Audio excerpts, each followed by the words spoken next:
So you're saying the people who use violence are now out of control? Well, I don't believe they're out of control. Nobody forces you to break the law, do they? The government forces us to do so, I believe. If Hong Kong's pro-democracy movement imagined it had the unqualified support of the international community, it had better think again. The British government has slammed what it called a hard core of demonstrators, warning that their violence was unacceptable and had to stop. My guest this week here in Berlin is Joey Siu, a pro-democracy activist and spokesperson for a number of student unions in Hong Kong. Shouldn't her movement now accept that it's time to make a deal with the Hong Kong government before that too becomes impossible?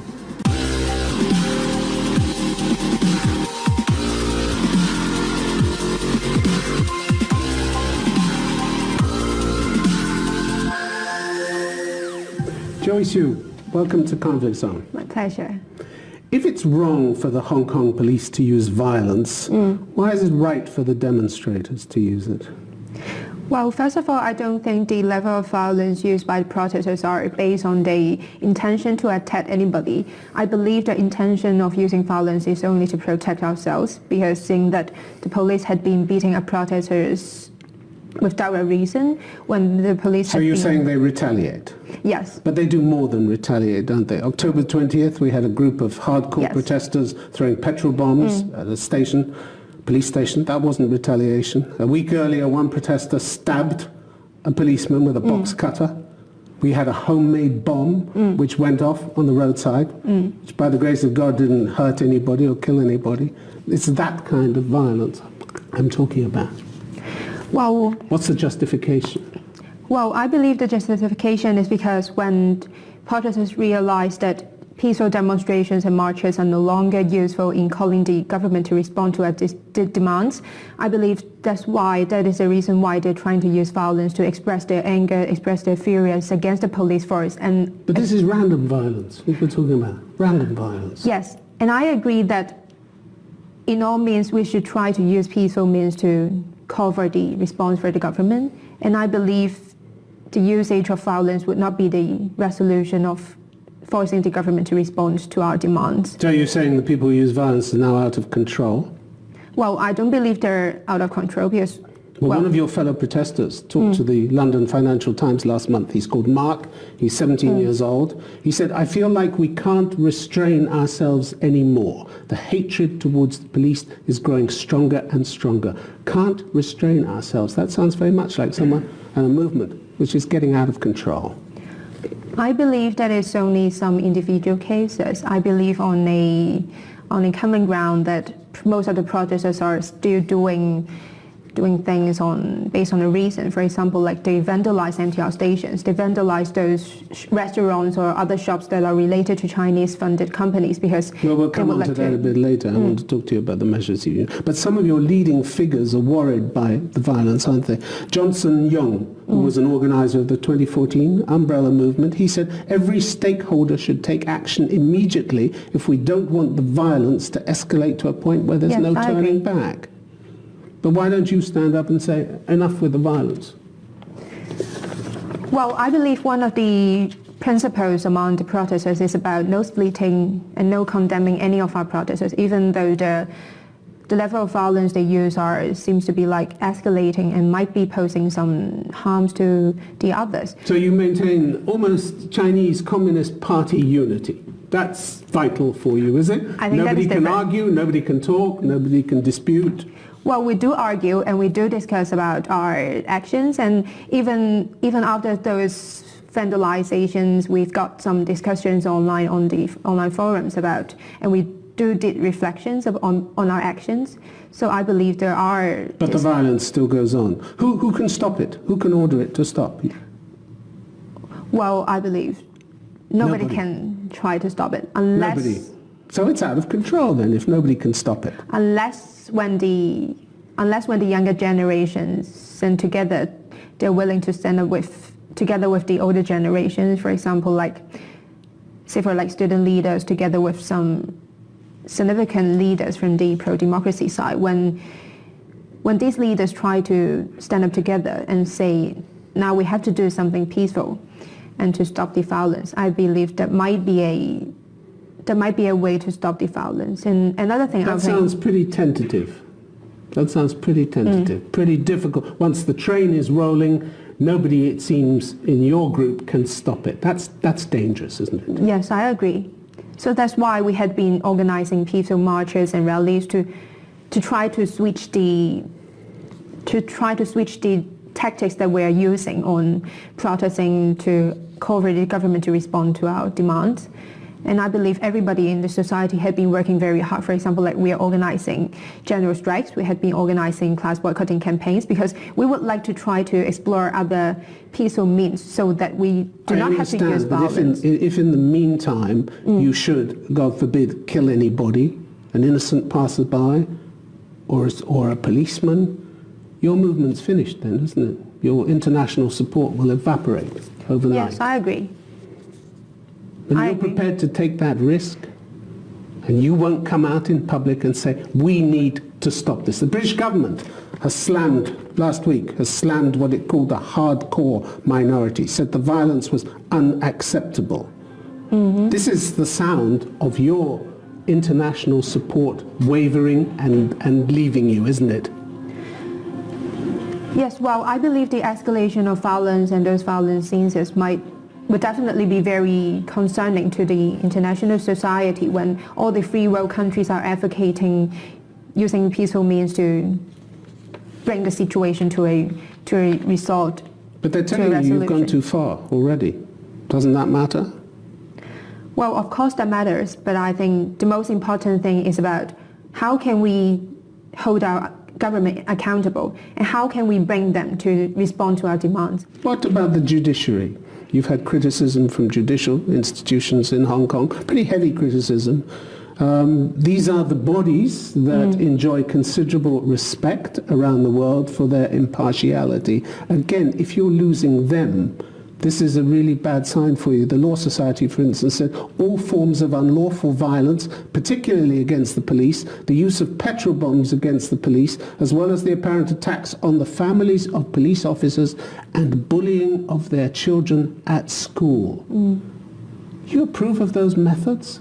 Bullying the children of police officers at school? Well, I don't agree with those methods. But still, we stick to a principle of no splitting. So you don't agree with the violence and you don't agree with the bullying of the children. Doesn't sound as though there's much you agree with, but you'll stay silent anyway. No, we had been advocating using peaceful means, for example, like peaceful rallies, marches to express our concerns and demands. But the point is that we do not publicly condemn those actions, but still we try to use our peaceful means, to use our own peaceful means to try to switch the tactics. And yet others are using intimidation, mafia-style intimidation. We have a report of one teenage daughter of an officer being harassed by an adult while she was playing sport. They said to her, what your father is doing is disgusting. Since when are children responsible for the actions of their parents?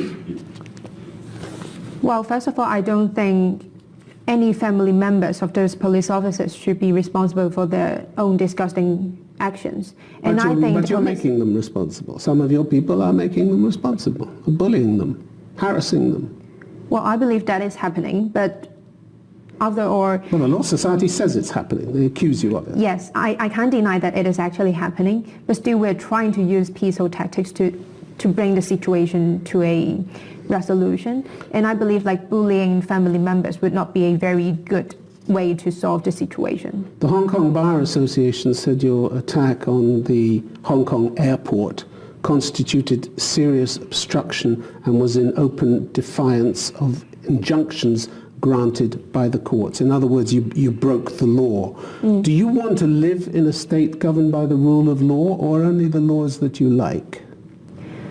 Of course, I would like to live in a state of rule of law. However, we can see that it is very obvious that the situation of rule of law in Hong Kong is being broken, not by the protesters, but by the government itself first. And I believe that's why protesters are marching on the street, are taking onto the streets, even though they know that it will break the law. And I believe but your activists are saying, you know, that their most important aim is to fight to protect the rule of law in Hong Kong and judicial independence. But you're trashing it at the same time. Well, I believe... You're breaking the law to protect the law? It doesn't add up, does it? Well, it is the government that forces us to take on the streets and to break the laws. It is not the protesters' intention to break the law. Nobody forces you to break the law, do they? The government forces us to do so, I believe. That's your interpretation. But here are these judicial institutions warning you that criminal contempt, as they put it, impedes the administration of justice and, if unchecked, will inflict grave and irreparable damage to the rule of law in Hong Kong. Grave and irreparable damage. That's what they think you're doing to Hong Kong. Doesn't that matter? Well, of course that matters, but as I have mentioned, what matters the most is about whether we can actually bring a change to our political structure and our government structure. And that would be the common goal and would be the most important goal for us to achieve for this, at this moment. And I believe even for the Department of Justice itself isn't being totally independent for now. After the hangover of Hong Kong from the British government to the Chinese government, we can see that our core values are judicial systems being encroached by the Chinese government. We can see from the recent prosecutions that the Department of Justice is only prosecuting and putting those protesters on court while they're... But you still have independent judges. You still have independent courts. Well, in terms of system, they are independent. However, we can see that they're actually being very heavily influenced by the Chinese government, that they're sidestepping these cases of, for example, like the 21st July Yuen Long cases. They're not prosecuting, they're not taking any of the trials to the court, while they had been politically prosecuting so many of the protesters. Okay, well, those are prosecution decisions. Joey Siu, if you ever sat down with the government and held a dialogue, who would hold the talks for your side? Who could authorize compromises that are essential in any kind of political dialogue? Who in your movement could actually sit down and authorize compromises? I believe nobody could represent our movement because, as you know, it is a leaderless... So nobody will sit down with you? You're not opening doors, you're closing doors, one after the other, we are opening doors. Aren't you? You just said nobody could authorize compromises. Nobody can sit down for you, represent you. Well, back in Who's June... the government supposed to talk to? Well, back in June, the Chief Executive Carrie Lam has tried to approach to several student unions in Hong Kong, and we had rejected her offer because she requested a private meeting with only some of the student unions in Hong Kong, which is not even representing all the students in Hong Kong. It would be a start, wouldn't it? It would have been a start. It won't be a start, it will only be an end to our movement, because back in 2014, we see that Carrie Lam tried to talk to some of the student leaders, some of the leaders of the Umbrella Revolution. However, what we got after the dialogue was the crackdown of our movement, and then Carrie Lam did not fulfill any of her promises in the dialogue. And we feel like, especially in this leaderless movement, it is very important for us to have a public dialogue with as many stakeholders in the society as possible. At least we cannot only have the student activists talking to Carrie Lam. Okay, we have to include other stakeholders. You've put forward 5 principal demands of the Hong Kong government. You and your fellow activists have argued that the government has only addressed one of them, which was the extradition bill, which they withdrew. But in fact, according to Albert Chen, Professor of Law at the University of Hong Kong, the government responded to all of your demands, just not in the way that you wanted. You wanted an independent investigation into police handling of the riots. You didn't get that. But you didn't get nothing either. The Independent Police Complaints Council appointed 5 overseas experts from Britain, Canada, Australia, and New Zealand. You didn't get everything, but they did respond, didn't they? Well, I believe what are we calling for is not only an official demand for official response from Carrie Lam. What we are asking for is about the concrete actions by the Hong Kong government. We are asking them to respond to our demands by taking actual actions. For example, no, they talking did. about... I mean, they invited these experts from Britain, Canada, Australia, and New Zealand. Well, I believe that is not what we are asking for. No, it's not exactly what you wanted, but it's something. We are asking for an independent commission of inquiry to investigate into police brutality. However, for the independent police commission, it is formed by mostly pro-establishment camp supporters. How can we trust them? How nobody can hold it accountable? You can't trust the overseas experts from Britain, Canada, They are only Australia, advisory New Zealand. committees. They are not the one who make decisions. to handle the complaints. You also want all charges dropped against protesters who've been arrested. And they've turned that down. But how could they do anything else? If you're found to have broken the law, you should be punished the same way as the police are, shouldn't you? So why are you above the law? So why aren't they punishing the police? They have in the past. Police have been hauled into court and punished. We cannot even identify the police because they are not showing their warrants, because they are not showing the numbers. When we cannot hold the police accountable, when nobody can actually punish the police, how come the Hong Kong government it could be charging out protesters with rioting, even though they're only participating in some peaceful marches? That is not reasonable. So but that's you don't consider yourselves equal before the law with everybody else, do you? We are equal before the law. So why should you get an amnesty? Why?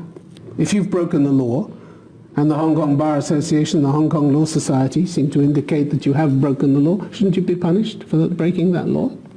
Well, I believe asking for an amnesty would be the best solution, would be the best resolution to I thought you resolve wanted the to current uphold situation. the rule of law in Hong Kong. Yes, we Joey want. Siu. Yes, we want. But at the same time, then you want an amnesty. You want to escape punishment for breaking the law. I would not say that What kind of lawless society then do you want to live in? I would not say that it's trying to escape from being punished when we have broken the law. I believe the reason why protesters are taking on to the streets is because we want the government to be accountable to us. We want the government to give concrete actions in response to our demands. And I believe that's why we are participating in peaceful marches, lawful marches, ever since June. However, the government, the police had been accusing us, has been arresting us for rioting. And when the reason why they're arresting us is not reasonable at all, how can they charge us? So that's why we're asking. Well, we'll come on to some of your other actions in a minute, but when it comes to the future, the worry seems to be that you don't have much of a plan, do you, except to keep fighting? You said recently, I have no idea how these protests will end or even what will happen tomorrow.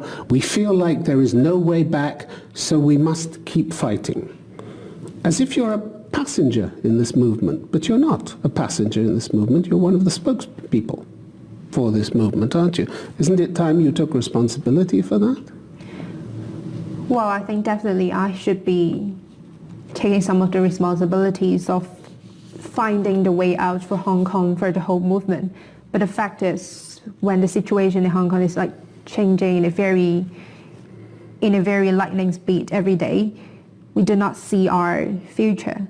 We do not even know what will be happening the next day. Because back in June, back in July, we do not expect the government to be exercising its emergency power. But you don't have a plan of where to go, do you? Apart from saying we want all our demands met in full, that's the only plan you have, haven't you? That's it. We do have a plan. We do have a plan. We are very clear that we have to rethink about we have to rethink about the future of Hong Kong. We have to think about the 2047 deadline. And I believe that is a consensus among Hong Kongers. Other than the 5 demands, we are trying to discuss, we are trying to have discussions among different stakeholders in Hong Kong about our future after 2047. But at stake is not just your fate and your fellow protesters, but millions of other people who live in Hong Kong who are going to have to live with the fallout from your movement and from your movement's actions for many years. I mean, you may be happy to bring China's wrath down on your head, but to collapse the roof on everybody else's head in Hong Kong, is that really a responsibility you want or you're prepared to take? Well, first of all, I think the majority of Hong Kongers are still in support of the movement. And I believe most of us are quite clear that, and are getting prepared that once we're failing the movement or once, like, the Chinese Communist government would be using violent tactics to end the protests, we are very clear that what the aftermath would be. And I believe the majority of Hong Kongers would like to take the risk in exchange of a better future of Hong Kong. But don't you have a responsibility to try and find a way back which preserves and strengthens what you already have instead of risking a crackdown in which you could lose everything? I believe we do all I mean, for the activists and pro-democracy politicians, we do have the responsibility. But after all, I think the greatest responsibility is the Hong Kong government itself. It is the British government calls for a meaningful dialogue between all parties with a credible political track to protect the rights and freedoms set out in Hong Kong's basic law. Are you capable of opening that meaningful dialogue? From what you've told me so far, you're not, are you? Well, I believe the first criteria of having a sincere and meaningful dialogue would be the Hong Kong government itself trying to be sincere. Well, last time when they were inviting student unions to the dialogue, they're trying to have it privately. They're not willing to make it public and to invite other stakeholders. And even when they're trying to invite... It could have been a start. I come back to that point. It could have been a start. How could it be a start when they're not being sincere? We do not believe there would be any kinds of meaningful consensus made in the dialogue. When they're trying to arrest our fellow protesters, when they're trying to put us in jail, how can we believe that there would be a meaningful or sincere dialogue? At least they have to stop the prosecutions first. I mean, not forever, but they at least have to show some sincerity. Some sincerity. People are worried that you're becoming increasingly rigid and inflexible. Joseph Cheng, who led a coalition of pro-democracy groups in 2014, says, no one ever dares to say, think about it or accept it. Anyone who does so will be severely attacked. We come to a consensus, we stick to that position, and we cannot shift. Is that the way you're going to be able to start negotiations? This rigid inflexibility? You're in danger of becoming just as inflexible as Beijing, aren't you? I believe the discussion about the future of Hong Kong or how the movement would go is like mushrooming, especially in the recent days when we see that there has been an escalation of violence while we're not achieving anything, we're not forcing the government to respond. I believe there had been more and more discussions, and I believe that like peaceful means would be the only way out for us to resolve the current situation in Hong Kong. Peaceful means, but a group of your protesters have been beating up people who just think differently. September the 15th, we had a group who beat up a 49-year-old Hong Kong man, beat him unconscious because he dared to challenge what the group was doing. Chow Hu-tung remonstrated with your fellow activists. He shouted at them, love China, I am Chinese. But they beat him up, unconscious, had to go to hospital. He was in critical condition when he arrived, but he survived. Is that the way you deal with people who think differently from you? Well, of course, that would not be the very ideal way. Ideal? You don't even condemn it? We do not condemn any kinds of... You have no principles then? If you're not going to we do have principles. Inhuman treatment like this, you can't even look me in the face and say, I condemn this kind of inhuman treatment? We will not do any kinds of public condemns. But still, we are trying to switch the tactics to a more peaceful way. What about the violence against businesses that are seen as unsupported? How do you imagine you're protecting democracy by trashing ATM machines and Starbucks cafes? How does that help you preserve democracy? Well, I believe protesters are vandalizing underground stations, vandalizing those Chinese-owned companies for a reason, because they would like to bring actual harm to those companies because they don't support you. It is not about they don't support us. It is about they are the ones who are... think for themselves. They have to have their windows smashed and they have to have their ATM machines trashed because they just don't think the same way as you do. And you want to preserve democracy. Well, I believe that would definitely not be the best way. However, they're doing that for a reason, and they're not, they're trying to be rational. And that's why we're not trying to condemn them publicly, but still, we do have reflections, we do have discussions about those vandalizations, and there have been more and more voices about that we should actually try to explore some peaceful ways. So you're taking part in the local council elections, not you personally, but apparently 450 candidates from the pro-democracy group. Are you willing to switch your attention from demonstrations and violence to politics, to the slow, painstaking, often tedious business of politics in order to make Hong Kong work better for its inhabitants? Are you willing to do politics instead of just demonstrations? Well, I believe the two things have to go parallel because one side about politics, when we've got pro-democracy activists trying to get into the institutions, we are trying to change the government structure by a democratic way, by elections. And at the same time, we have to continue our protests so that we can put pressure on the Hong Kong government itself. And I believe the two things are not contradictory, and that's why we have to make it go parallel. And I don't believe that we have to put all of our attention, all of our focus on district council elections and try to stop any kinds of protesting. But still, I believe that protests have to be in a peaceful way. Joey Siu, it's been good to have you on Conflict Zone. Thank you very much. Thank you.